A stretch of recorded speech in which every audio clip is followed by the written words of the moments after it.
नमस्कार फ्रेंड्स। आज मैं कुछ आपको हार्ट के बारे में और जानकारी देना चाहता हूँ कि कुछ पेशेंट ऐसे भी मेरे पास आते हैं। अभी एग्जांपल है कि मेरे पास एक बुलंदशहर का पेशेंट आया था। तो उसके साथ ये प्रॉब्लम हुआ कि उसको हार्ट अटैक आया। उसके बाद एक छोटे से हॉस्पिटल में गया, वहाँ पे उसने ईसीजी करा लिया, एक ट्रोपाई टेस्ट होता है उसको भी करा लिया। उसको कंफर्म हो गया कि मेरे को जो है हार्ट अटैक है। डॉक्टर साहब ने वहाँ पे मेडिसिन वगैरह लिख दिया, रजिस्टर्ड डॉक्टर थे वो। तो उन्होंने अपना मेडिसिन वगैरह अपने पर्चे पे लिख दिया सारा सब कुछ, लेकिन उसके बाद बता दिया कि आपको बहुत बड़ा बिल बनेगा, क्यों बनना ही है, क्योंकि एंजियोग्राफी होना है आपके, हो सकता है ब्लॉकेज आ जाए तो आपको स्टेंट भी डालना पड़ सकता है। तो इस कंडीशन में पेशेंट बहुत घबरा गया।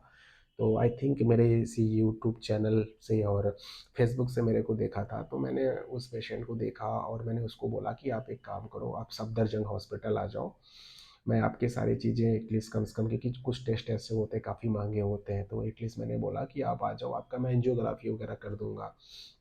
और उसके बाद में आपको स्टैंड का जो होता है, दो प्रोसेस होते हैं गवर्नमेंट हॉस्पिटल्स के अंदर में, कि अगर आपके पास आयुष्मान कार्ड है तो उसके अप्रूवल मिलने में 4-5 दिन लग जाते हैं। तब तक मेडिसिन में पेशेंट को स्टेबल रखना होता है। तो उस कंडीशन में उस पेशेंट को एटलीस्ट इतना तो भी हिम्मत बढ़ी ना, क्योंकि उतना घबराया हुआ पेशेंट था।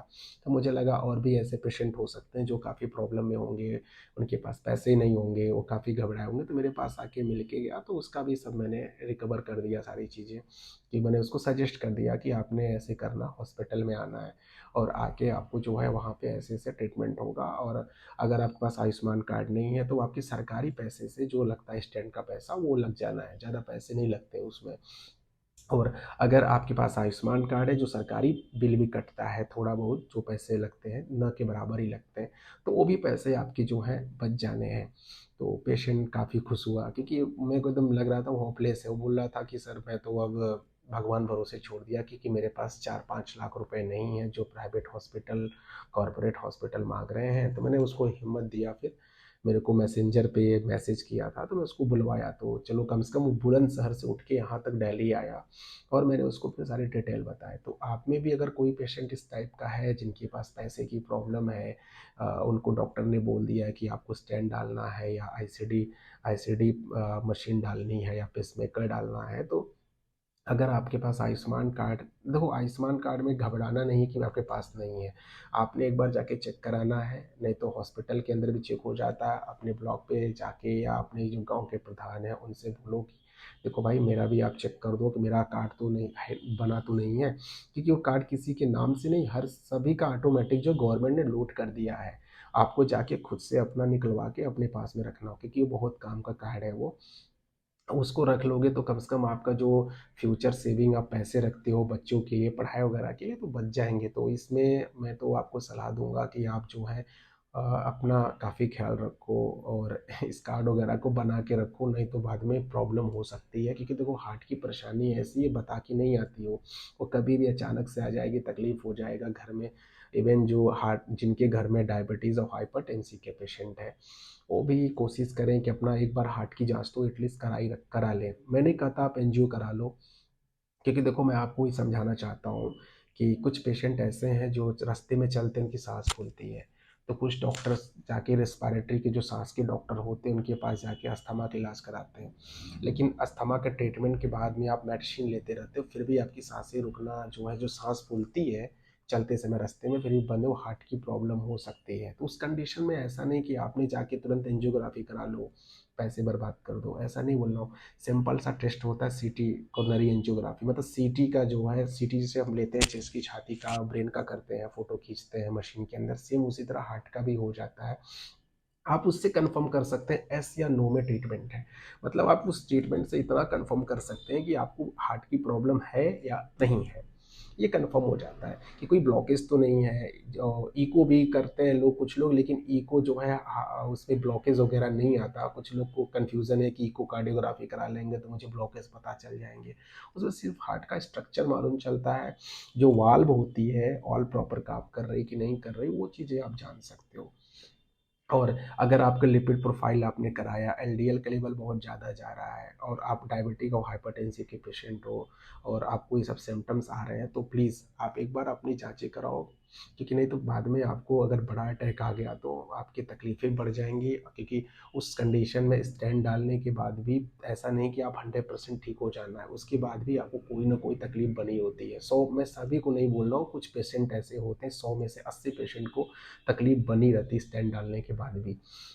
अगर आप पहले से ही उस चीज़ के लिए आप प्रिपेयर हो, जानकार हो, तो आप कर सकते हो। जैसे भी पेशेंट है, डायबिटीज़ के पेशेंट का एक सिम्पटम और होता है कि उनको साइलेंट अटैक होता है। उनको पता भी नहीं चलता कि उनको अटैक आया है। मतलब सीवियर डायबिटिक है, दवा से उनका शुगर कंट्रोल ही नहीं हो रहा है और उसके बाद थोड़े दिन बाद उनको साँस फूलने की तकलीफ़ हो जाती है। साइलेंट अटैक होता है, उसे पता ही नहीं चलना है कि अटैक आया है और हार्ट का पूरा खराब होना शुरू हो जाता है। सिम्पटम भी अपीयर हो जाते हैं पेशेंट को।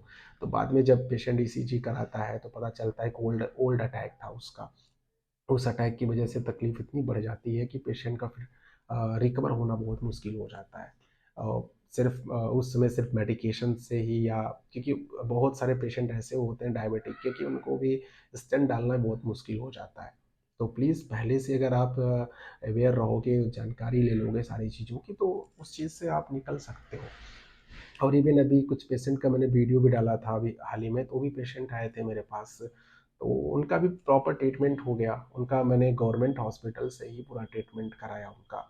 क्योंकि देखो मेरा मुझे जहाँ सही लगेगा, अगर आप किसी शहर में हो या मान लो आप मुंबई में हो या आप किसी भी इंडिया किसी सिटी में हो, तो एटलीस्ट हम लोग को इतना आपको सजेस्ट कर सकते हैं कि आप कौन से हॉस्पिटल में जाके अपना क्या क्या टेस्ट करा लो। क्योंकि मुझे पता है गवर्नमेंट हॉस्पिटल में कुछ हर जगह नहीं, दिल्ली का तो बेटर है, सीरीज से ट्रीटमेंट करते हैं, सारा डायग्नोसिस बनाते हैं, लेकिन हर जगह का तो मैंने देखा पर्चा तो मुझे हंसना भी आया कि उनका प्रॉपर ट्रीटमेंट ही नहीं है कि किस लाइन से कुछ पेशेंट आप गलती से आप चले गए प्राइवेट हॉस्पिटल के अंदर, कॉर्पोरेट में, बड़े अस्पताल में, उनको तो छोटे टेस्ट तो करना नहीं, सीधा एंजियो कर देना है। तो ऐसे भी चीज़ें होती हैं कि पेशेंट एंजियो करा लेता है, एंजियो नॉर्मल आ जाता है, बोलता है मेरे को तो पूरा छेद भी कर दिया, जो अपने लैंग्वेज में बोलते हैं छेद भी कर दिया मुझे, मुझे कुछ था भी नहीं। कि गलती आपकी है ना, आपको प्रॉपर नॉलेज ही नहीं था उसके बारे में कि मुझे किस स्टेप से जाना है। हाँ, अगर सडन अटैक आया है आपको, तो आपको उसमें उस कंडीशन में जो जिसको बोलते हैं एसटी एलिवेशन एमआई हो गया है पेशेंट, उस कंडीशन में देखो पेशेंट का हमारे पास 2 ही ऑप्शन होते हैं कि पेशेंट अगर 6 घंटे के अंदर, अच्छा तो रिज़ल्ट 6 घंटे के अंदर आता है, 12 घंटे के अंदर भी आ जाता है वो। तो हम लोग कोशिश करते हैं कि पेशेंट को थ्रोम्बोलाइज़ कर दो, एक इंजेक्शन आती है।